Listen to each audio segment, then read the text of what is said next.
anti-trafficking is such a hard thing, and it is such, it's something that it's so evil and pervasive. It's hard to get our heads wrapped around how we can help. And the idea of combining raising money, being, advocates for generosity, but also doing a hard thing like Right.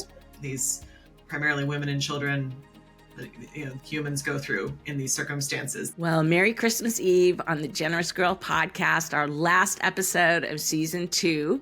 So glad that you're here with us joining today. And I have a special guest, and she's my co-producer of the Generous Girl podcast. She's a millennial, Sarah Timmermans, and just a wealth of talent, creativity, and wisdom.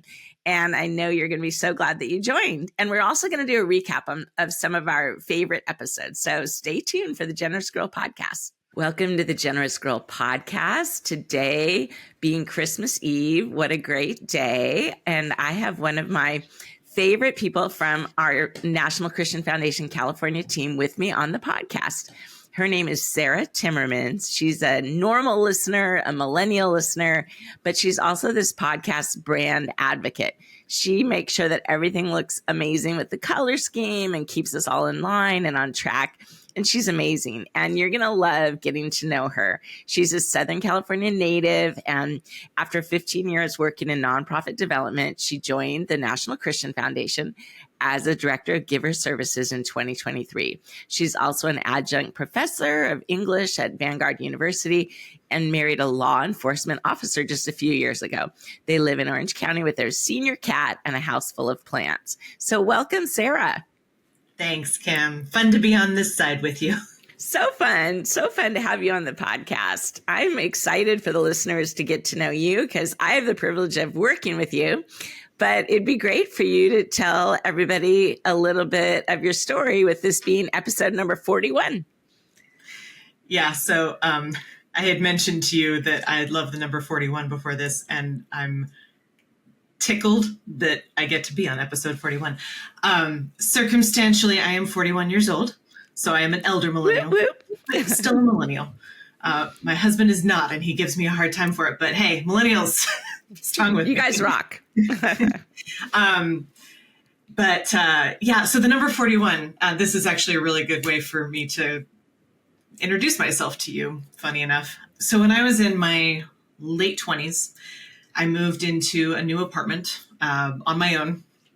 And to paint you a picture, it was about 500 square feet, but it was my space. And I just had a heart to turn it into a gathering place. That really mattered to me.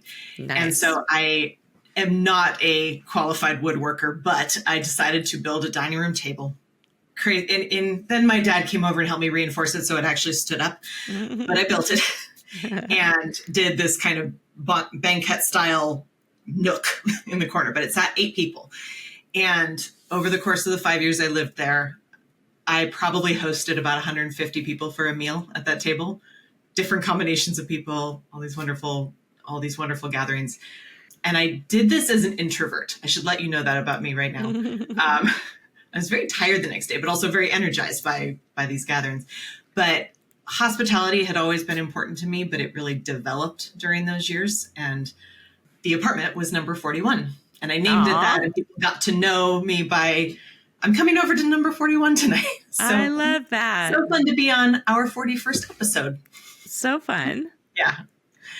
So zooming back out a little bit, mentioned I'm a SoCal native. I grew up in a wonderful family, solid followers of Jesus. And if there's one theme I can point to in my life, it's really the friendship of women.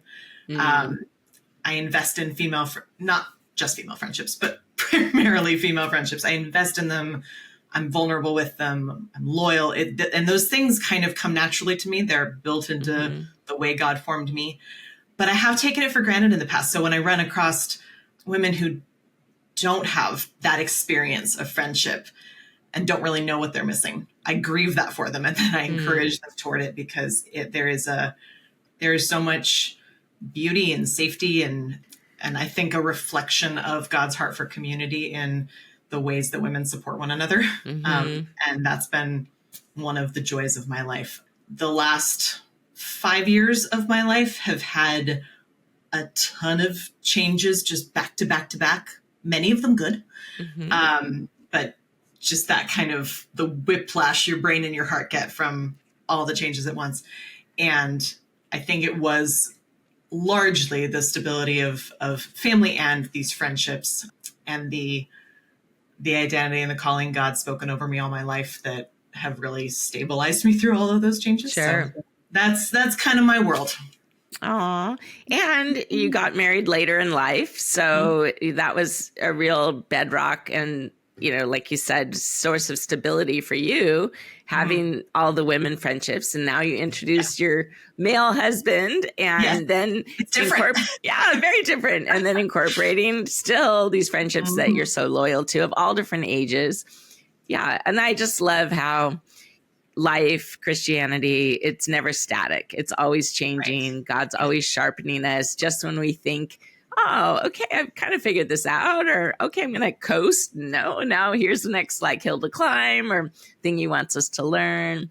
So, well, I've loved to see your gifts as we've together obviously done the podcast, but also the Women Doing Well program and your gift of hospitality that you had around your table.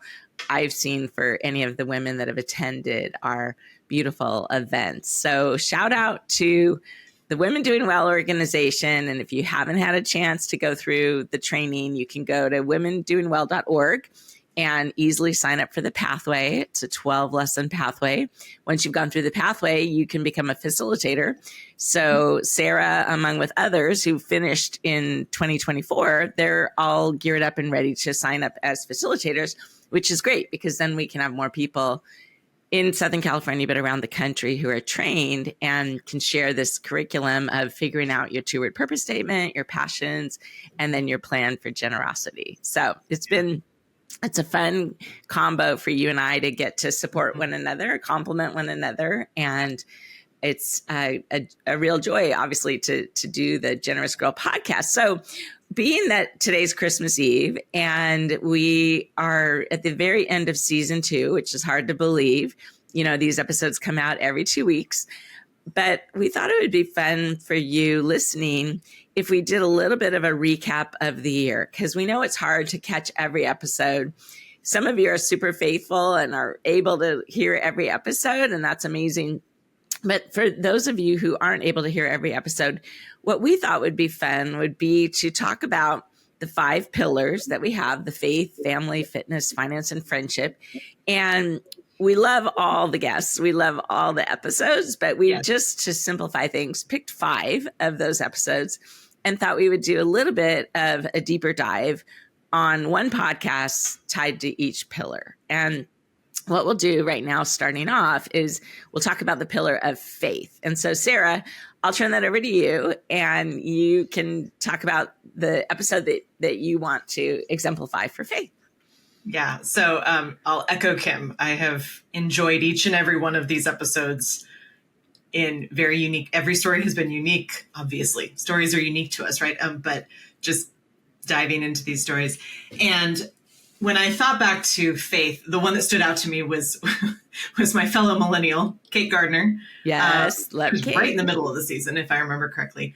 Kate's powerhouse when it comes to investing in ministry work, charity work, and not full generosity, not just here's my resources. Right. It's so all in with them in a way that is driven by her faith. And I wanted to share a clip of this. So I'm going to pause for a second. Kim, will you play that clip? That's perfect. Okay. Yes. We'll go ahead and pause and we'll let you hear from Kate herself in case you missed the episode. And then Sarah and I will be right back. So hang on. One of the things I've really enjoyed getting to kind of bring, actually even alongside of my generosity, is a focus on checking in with organizations, actually both nonprofit and for-profit, about their efforts around prayer. And especially those of us who are going to claim that we are doing our work for the Lord, how can we really create that experience of God being at the center? And again, I think that's why prayer in my personal faith walk, and then again, now what I do with my time, has continued to be a pillar. And whether it's prayer calls for a startup that, right. is getting off the ground and asking the Lord to lead, or whether it's, of course, close friends of mine, just praying for each other's hearts and journeys. That's one of my favorite things that I try to fill my life with. I love those words from Kate. I feel like sometimes as followers of Jesus, we forget to pray.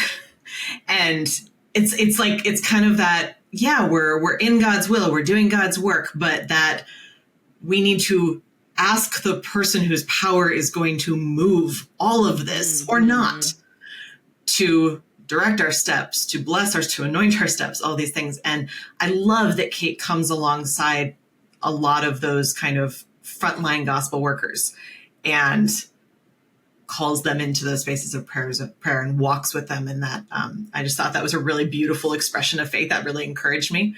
And being somebody who works in nonprofit, National Christian Foundation is a nonprofit that partners with a lot of ministries. And we do gather to pray on a regular basis. But yeah, there's still days where I'll go from 8 a.m. to 5 p.m. or later. And I haven't actually asked God to invited God into that day. And so, yeah, thank you, Kate, for that encouragement. I so agree with you. And, it's the generosity, not only of her resources supporting all of these nonprofits, but obviously her time in reaching out and just pursuing the relationships with the individuals. And I mean, when you're doing prayer walks for that many groups and people, that's like a more than a part-time job. So some holy steps. Yes, some holy steps. Yes. Yeah. So if you have a chance and you want to listen to Kate's, that would be fabulous to go back and hear her episode. And what we'll transition now to is our second pillar, which is friendship. And that was a really fun episode that we did in the fall. And that was with Lori Farquhar and Beth Papatic, who are both with the National Christian Foundation, and they are in the South Florida area. A lot of respect for both of them in their roles and what they've built in that community. But they really focused on the concept of a giving circle. And the reason we did the episode on the giving circle is because I didn't know what a giving circle was until a couple of years ago. And I just think I think it's such a great idea because, as we talked about earlier with women's friendships, it's fun to do things together and you have a bigger collective impact when your $1,000 is combined with, 59 others and you have $60,000 that you're deciding where to give. And those numbers I'm saying from an actual giving circle here in San Diego, we have a group called Seed San Diego, and you commit, if you're part of the giving circle, to give $1,000 for 3 years. So total of $3,000. And then each year we're there are roughly 60 givers in Seeds. So each year it's roughly 30,000 that's going to a nonprofit domestically and then one that's overseas. And you only meet twice a year, but it's such a celebration. Those nonprofit leaders who they feel like they've won the lottery when they are selected to receive their 30,000. So I love to hear what they've done in South Florida, and they have given more than $1 million away in over 10 years with the circle that Lori's been a part of. And then, and Beth has just started hers in the last year, but they're already off to the races with her giving circle. So super, super exciting. And another application point that we took from that episode was we partner with a group called Hope International. And for those of you who live in Orange County, you might have attended the big banquet. They have it every year in October, and roughly 700 people attend. And Hope International connected with Peter Greer, a microfinance company, helping people who have very little to no resources around the world start to have their own resources, establish a business, and stand on their own 2 feet, start more businesses. And it's just a beautiful model of generosity. So we have these women who come to this banquet every year, but what we wanted to do something deeper in the in-between time. And so what we've created is Women of Hope. And I know a lot of you are in the Southern California area, and a lot of you are in other parts of the country. So if you're not here locally, you can take this idea and do a similar thing in your area if you have the time and energy. But we're creating Women of Hope for a couple of reasons. One is we want the women who decide to be a part of this cohort, which is kind of like a December through May cohort, to attend 3 events. We'll have the Christmas tea, which we just held early in December. And then we'll have a Galentine's event in February. And then we'll have a Mother's Day event in May. And so 3 in-person events, and we'll probably do a Zoom call or 2 as well. But why are we doing this? We're doing this because we want to educate and empower the women who are a part of this cohort to be more productive as philanthropists in Orange County. And maybe they have very little resources to share. Maybe they have a lot of resources. It doesn't matter. We're trying to educate and equip the women to be all that they were made to be, and to be able to take that step and that stand in the area of microfinance and do whatever God's asking them to do. So we will help to educate the women more about microfinance, but also because of the National Christian Foundation connection, what is a donor advised fund? Let's help you open one and show you how easy in 5 minutes you can open your donor advised fund. And also be a part of a giving circle. And then collectively, there's a project that this money, for anyone who's in the cohort, will go toward for the Women of Hope. And then finally, for those who are willing and able, they get to go to Rwanda in August and actually see what's happening because of their generosity.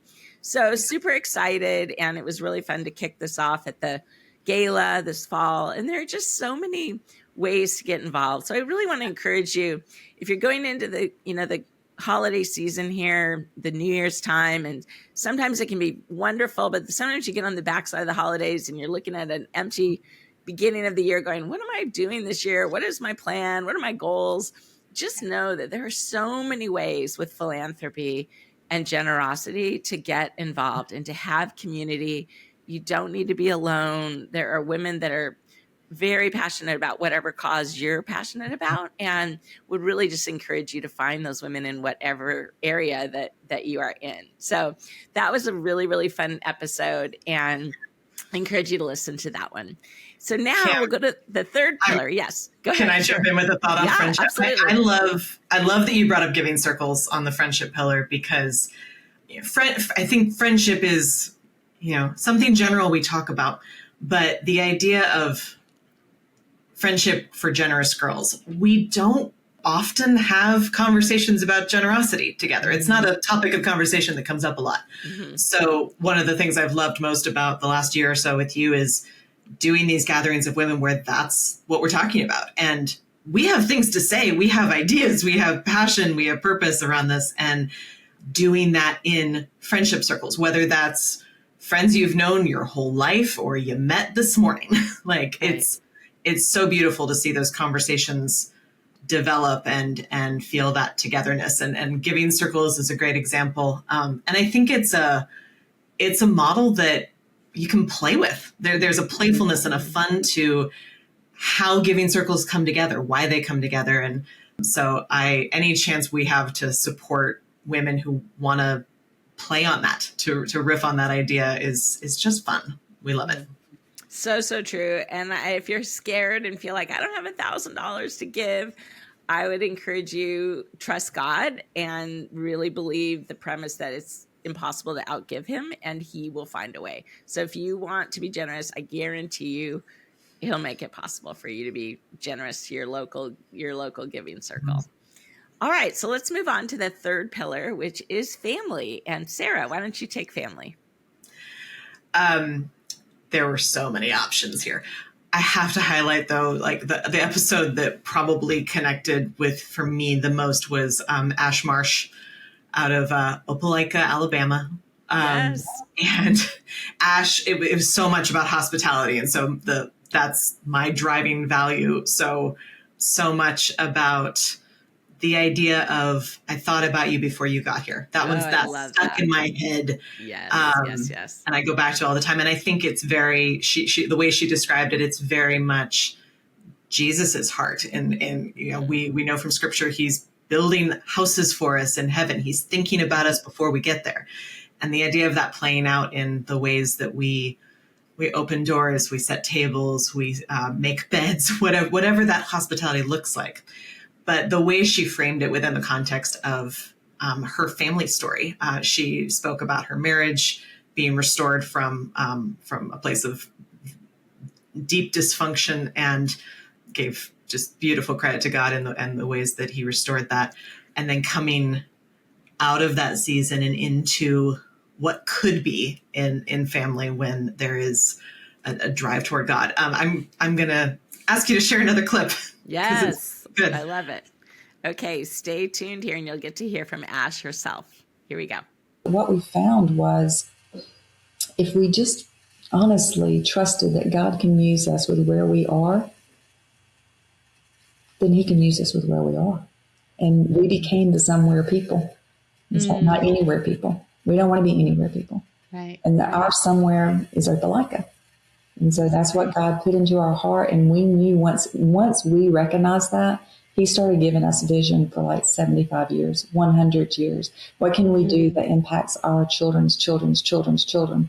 And we build our plans with that. So good, right? Yes.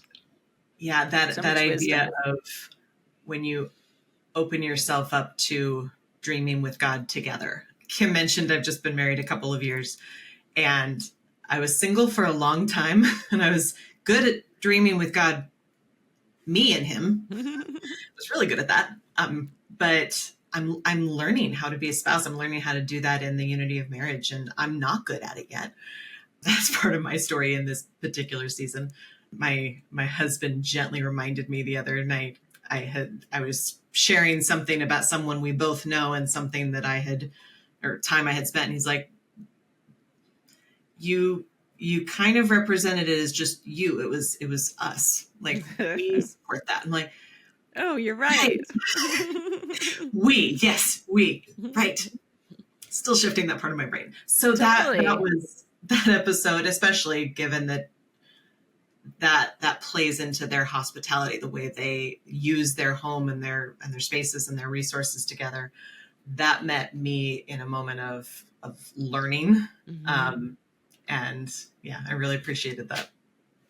Me too. I felt like that just had so many nuggets of wisdom from hearing from Ash, and the fact that they were so blessed by other people that poured into their marriage. I love their website. When you go to their website, they have this map that shows the various people that God brought on their path in the visual years. storytelling is beautiful. Yes, visual storytelling. And as a result of the just huge impact that those individuals had on their marriage, they're so committed to pouring back into other people's marriages. And in a lot of ways, they're like the Chip and Joanna Gaines of Opelika, Alabama, have restored over 300 historic properties, run, I think it's like a $2.3 billion business, and still had 30 days, if not plus, in 2024 that people stayed in their home and they helped mentor people for their marriages for free, just volunteering their time. So talk about generosity, just so beautiful. Okay. I'm going to intro the next one because the next pillar is fitness. And I'm really excited for you to talk about this because you had a bucket list experience this year with one of our generous girls. And I want you to share this story so badly. Okay, I will. We looked back on our 5 pillars last year and we were a little light on fitness. So you better be prepared for 2025. We're going to have more on fitness. But one of the people that was a guest for fitness was Tracy Dougherty, and she is the president of Freedom Challenge. Freedom Challenge is a ministry under the umbrella organization of Operation Mobilization. And Tracy lives here in Poway in San Diego County. And what Freedom Challenge does is it helps to solve the anti-trafficking crisis by not only providing money and funds to 42 anti-trafficking organizations, but by helping women, no matter what your age is, 20s, 30s, all the way up until 70s, and do something physical as a result. So raise funds, do something physical, and then that money collectively goes toward these organizations. So do a challenge together. Do a freedom challenge. Exactly. So Tracy's episode was all about what is Freedom Challenge, and take the time and hear just how amazing that organization is. But I had the opportunity to go on my first one this year, and that was on the Camino in Spain. So there's a street in San Diego called El Camino Real. And so someone said, El Camino Real. I said, no, this one's actually, it's actually in Spain. Yeah. But the Camino is a spiritual pilgrimage. If you've seen the movie with Martin Sheen, The Way, he carries his son's ashes. And there are many, many reasons why people do this pilgrimage. And apparently around 450,000 people do this pilgrimage every year. And when you hear of the Camino, I always thought of it as being one path, but there are actually multiple paths. Like the hardest way is to come over the French Alps down into Compostela in Spain. You can come up from Portugal, just a variety of ways. So what Freedom Challenge did was we had 46 women, and 7 women started on September 2nd, and they did the whole thing. So they hiked 450 miles. And every night they moved the luggage for them, but you still carried like a hard-sided pack because you had to have dry shoes, you had rain gear, you had to have snacks, water. And each day, everybody walked anywhere from, that group at one point did 23 miles in one day. The most we did was 18 miles. And the least we did, I think, was like 12 miles in a day. So ours was, so anyways, they started with the first group September 2nd. 2 weeks later, group 2 came. And then for all of us working women, we came for that last week and we hiked for 6 days. So we did, they said 75 miles, but we all felt like when you're actually walking to the hotels and everything in the towns, probably more like, 85 miles in the 6 days. And I think the biggest surprise was how much it rained, because 3 of the 6 days, it was like rain poncho soaking, never stopped raining the whole day. But, you were doing a hard thing. As people said, you're having to dig deep spiritually, physically. And years ago, when I was in my early 40s, I did a half marathon and with some friends, and I wasn't a runner. And within 12 weeks, we were able to run up to 9 miles. And so we never ran the 13 until we did the half marathon in Huntington Beach. But I was so amazed with that, at the body's ability, the resiliency, to get yourself training and in shape. So this group did a really great job of meeting monthly on a Zoom call and locally actually training. Like we would hike or walk from Oceanside to Carlsbad and back, and that'd be like 11 miles on a Saturday. And so it was really important to do the training for sure ahead of time. So they just really guided you, and then they sent a prayer team over, and then they had this customized journal, which had these little QR codes and talked about different females in the Bible, like Deborah, Ruth, and so well done. And like so customized too. On September 3rd, this is the day, this is where we're going to be. Just really, really well done. So I would suggest to anybody who feels like, wow, I'm up for a challenge next year, I would highly recommend looking into their website, Freedom Challenge, and they'll be in the Adirondacks next September, looking at the fall leaves. Instead of moving from hotel to hotel, I think they're going to be at one hotel, going out, hiking for the day, coming back, going out, coming back. And then you'll raise funds for the anti-trafficking. So how much did you guys raise in that challenge? We raised collectively almost $400,000. Wow. Yeah. And then two of the gals at the end took a trip to Greece to actually see one of the partners and where the money was going toward. So just so beautiful. And then, you finish in that beautiful town of Compostela, and it's even though it was a hurricane raining when we got there, it was still this huge accomplishment where you're like, wow, we did it. And we can do hard things, it doesn't matter our age. So we had widows that were on the trip, and the friendships of the women. Some of those gals had done like 12 or 13 of these together. They'd done Mount Kilimanjaro. They had done Machu Picchu, high altitude. And Tracy talks about the Mount Kilimanjaro as well. So super, super fun and on my bucket list, and very grateful for that opportunity. So thanks for asking about that. I love that. I'm feeling inspired for my just morning prayer walk tomorrow. There you go. I love the concept Tracy and the Freedom Challenge team came up with of anti-trafficking is such a hard thing, and it is such it's something that it's so evil and pervasive. It's hard to get our heads wrapped around how we can help. And the idea of combining raising money, being, advocates for generosity, but also doing a hard thing like Right. these primarily women and children, humans go through in these circumstances. That's a really good vision for that. Right. Yeah. No, exactly. Because there are many days in the rain where it's like, they have Uber in Spain. Yeah. But we didn't Uber. We were faithful and we did the hard thing. So very fun. Okay. Our last pillar is finances. And that was really, many of our conversations were tied to finances but different ways of looking at finances. And we selected the one with Jill Johnson, who was recent. Just recently.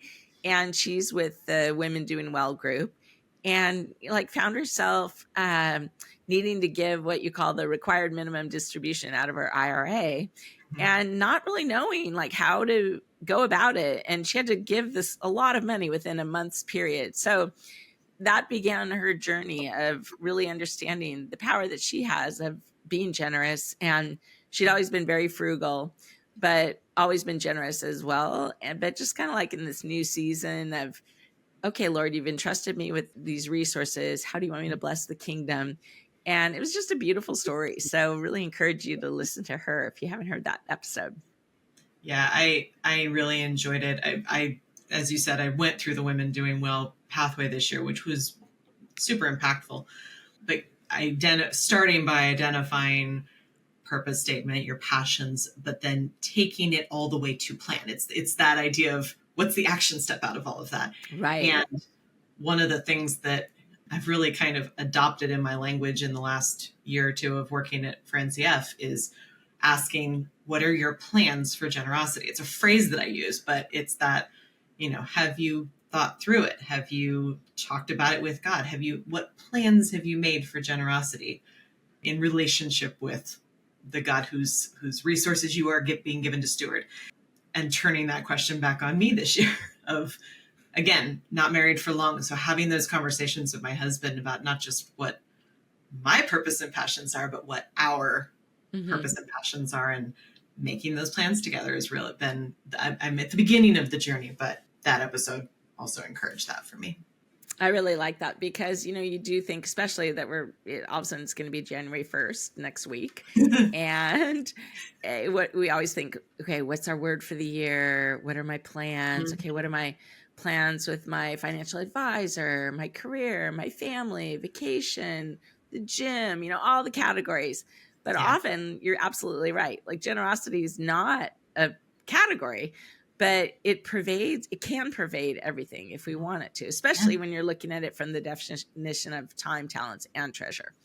So I really like that, because maybe you're going into next year going, wow, I have a bonus, or I got a raise, or my spouse, has a new career and we have more resources. Or maybe it's the opposite. We just lost a job and we're down to one income and the income's really sparse. So I don't have the money, but I might have a little more time this year. And what have I always been passionate about giving back to, and kind of making a plan for generosity that way. Because our resources are pretty constantly changing through life. Always. Different seasons of life, different needs, different family needs, etc. So adapting. So good. God. Yeah. Okay, so as a listener, what other episodes made you laugh or cry, or that you wanted to call out? The recent one with Terry Matthews, she was talking about finding out her 2-word purpose statement, and I just loved her reaction. She's like, I don't want that one. and those moments of having something that you have to have an honest conversation with God about, that I don't think that describes it, or I don't want to go there, or I don't want that to be what you want me to be about. And it made me smile and giggle. Yeah. So true. I've heard that from a number of people. Or it's sort of like if you do the Myers-Briggs, you come out as an introvert or an extrovert, and you want to be the other. Yeah. And I love, all of those, I've seeped myself in a lot of those personality profiles over the course of my career. And, I love, none of those define us. It's kind of how we naturally show up to our worlds, et cetera. But I think they give us a reflection of how God created us and a place to start that conversation with God. Right. And there are plenty of times in our life we have to stretch outside of where we would naturally like to show up. But I also think it's super important to develop and cultivate and steward the ways that God's created us. So I don't remember what I was reading recently, but it was talking about knowledge of God and knowledge of self needing to be paired together. Yeah. Anyway. That's okay. No, that's beautiful. Yeah. And I think when I look at next year, Yeah.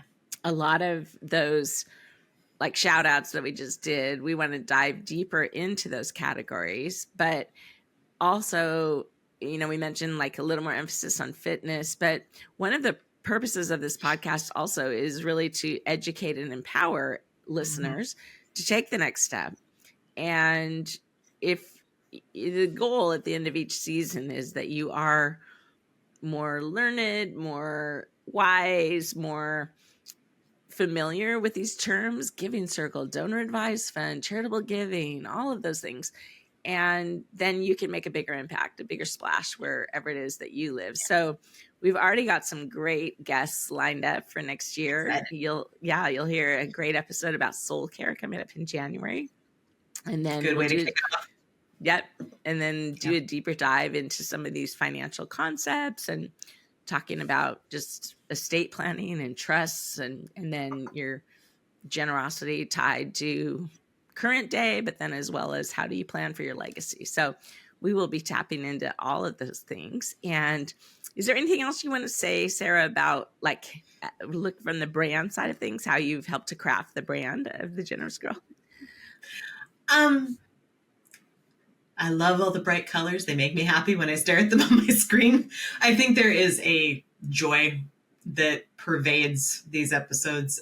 Yeah, most, if not all of our guests have been through some significant adversity, and in their voice and their stories, you hear the joy of the Lord in the ways that and they may still be in those adverse situations, but it's joyful. And totally, I think a lot of things about money in our world tend to not elicit joy, but the idea of shifting into God's perspective on money, right? It is a heart issue, and where I have my God glasses on, for lack of a better way to say that, like getting into generosity and stewardship, it is more joy filled. So the colors give that to me. Aw, I love that. Well, how apropos with tomorrow, thinking of a joy to the world, and God sent his greatest gift to the world. So I love it. Aw. Well, it's just a treat having you on this podcast. I think we need to make this an annual tradition. And I love that you have your Christmas coffee cup as you're sipping tea. It's great. But I don't want to miss your favorite book you're reading, Bible verse, and recent bargain. I love that I get to answer these questions. I have to tell you, the stack of books on my side table has grown listening to this podcast. Thank you for all of the recommendations. So the book is actually really easy. We've been reading Relaxed by Megan Marshall. Oh, nice. Probably backwards on your screen, but I did this book in a small group of women this fall, and it has been a transformational book. It's a very simple concept. It's based on Proverbs 3, 5, and 6, which was one of the first verses I think I memorized when I was in Awanas when I was a kid. The concept of trusting the Lord and relaxing because of that trust. Simple concept, crazy hard to get our adult brains around. And I'm sitting around a table with this group of women this past fall, and all of us have grown up churched. I think all of us are second generation church. Like our parents grew up in the church as well. And, we're steeped in this stuff. We have deep faith roots, and all of us just kept looking around the table like, whoa, why this isn't new, but it feels new. And it was just a really powerful book to read in a community of women, and just really driving us toward having conversations with God. Just go to God. Just go to God. I go over and over and over. And Megan is one of my just favorite humans. At some point, I want her to be on the podcast. Yes, we have her on our hopeful list. Okay. Megan, shout out. Please join us. Megan is an anointed voice, and just so much passion and real talk and love for Jesus. She's contagious in the best way. I know it's cold and flu season, not that kind of contagious. She is Jesus contagious. I love her. So that was my favorite book. So good. Recent months. Bible verse? I will give a shout out first to Psalm 16:8 because I've heard it come up a couple times on this podcast. It's the where our boundaries are. Yeah. That's been a real, I've chewed on that verse quite a bit this year. But the one I typically kind of hold as one of my core verses is Proverbs 25:2. It says, "It is the glory of God to conceal a matter. To search out a matter is the glory of rulers." It's glory of kings, but I gender neutralize it because I internalize it. The idea that God is the source of wisdom, and because we're created in his image and called into relationship with him, our glory is to go after that. Like, it's not the way the world would see something, and we get to go after it. And that's cool. I think it speaks to that. It has to be done in relationship with God. Right. And gives a lot of dignity to our role as Imago Dei, as those who he's given the earth to steward well. So that's one of my life verses. That's beautiful. That's great. Thank you for sharing that. Okay. And funny enough, with the bargains, half of the guests are just like, oh, I have a perfect bargain. And half really are like, it's really hard. I don't have a bargain, which is really shocking to me because I am such a bargain hunter, but it's all good. So how about you? Which camp do you fall in? Yeah, I'm more of I'm not a hunter. As they come across my screen. Yeah, absolutely. So I'm going to take a little bit more of the abstract answer to this one, but my bargain is morning walks with podcasts. It's not paying for a gym membership. It's getting out in nature. And this is one of the podcasts that I regularly listen to on my walk. So it's, I've spent my life taking walks with female friends. So it's like having a new female friend in my ears as I walk. So that's my bargain. Oh, that's beautiful. Really, Apple Podcasts, the whole company of Apple is investing a lot into podcasts because of that. Because when you can get somebody to listen to a 40, 45-minute podcast, uninterrupted, no commercials, that's power. And that shows that, okay, we have that person listening, which there's a lot of influence there. So they're investing a lot of money into podcasts.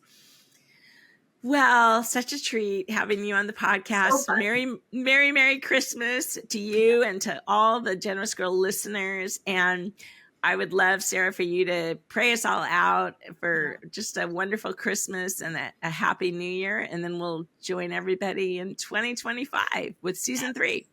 Yes. God, thank you for this community, this community of encouragement, of friendship, of good ideas worth sharing, of experiences that point to you and drive us toward you and into action in the ways we respond to our world and the people you've given us to love. I pray such a huge outpouring of blessing as we wrap up this year, as we're spending time with friends and family in the holidays, that you would really anoint conversations, give us daydreams and night dreams that move us closer to your will and your plans for your kingdom. Just pray a blessing over each of the women who have joined us on the podcast and each of the women who have listened in, that their hearts would be encouraged and that your spirit would move. Amen. Amen. Well, God bless you. Thanks for your generosity and all the ways you live your life. Thanks so much for joining us today on the Generous Girl podcast. We're so glad that you're here. And if you know of someone that you think needs to be a guest on this podcast, please reach out to us. New episodes are released every other week, and you can follow us on YouTube and on all platforms. Thanks for being here, and we'll see you next time.